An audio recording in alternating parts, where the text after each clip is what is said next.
The new Breville Multichef allows you to cook rice, steamed vegetables or dumplings, cook risotto, and slow cook and even saute all in one pan. So today I'm going to cook a traditional risotto, which is a Milanese style, and that'll go with an ossobuco that I'll cook later. First of all, we want to saute the onions and the garlic. So press the saute button and then the start button to preheat. Leave that to preheat for about 5 minutes to get it nice and hot. That's been 5 minutes. Putting about 1 tablespoon of oil and about 20 grams of butter, and let that heat for about a minute. Add the onions in. So that's 1 onion finely chopped and 1 clove of garlic. Just give that a little stir and pop the lid on again for a few minutes. The reason why I'm putting the lid on in between cooking is to retain all the heat that's inside the pan. So that's 350 grams of rice. This is a risotto rice. Give that a stir.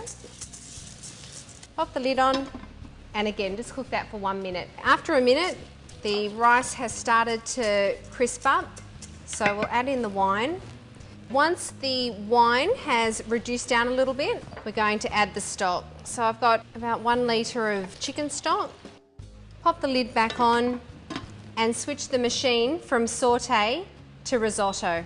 Now there's no need to do any more stirring. We're just going to leave that. It'll take about 20 minutes to cook, and then after that I'm going to stir through the rest of the butter and some cheese. I've already grated about ½ a cup of Parmesan cheese.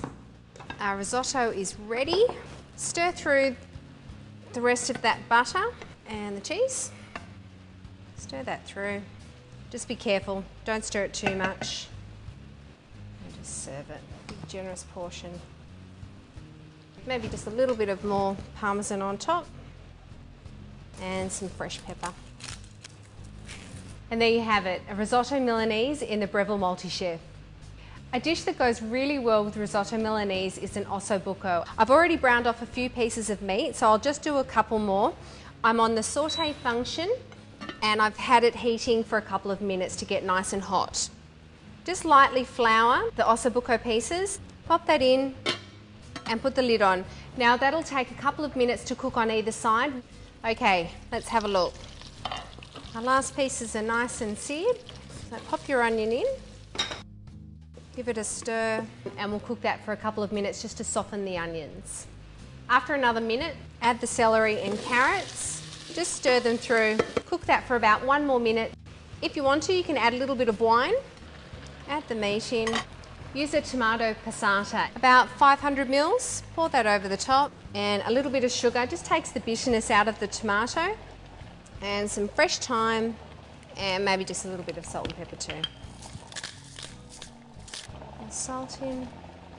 Pop the lid back on, and now we'll switch it to slow cook. I'm going to cook this one for about 6 to 7 hours. We want to tenderise the meat so it'll fall off the bone when it's finished cooking. Our ossobuco is ready. Can you see that's just falling off the bone? And a bit of the sauce. And I'm just going to make a quick remoulata. It's using finely chopped fresh parsley and fresh basil and just some lemon rind to go in that.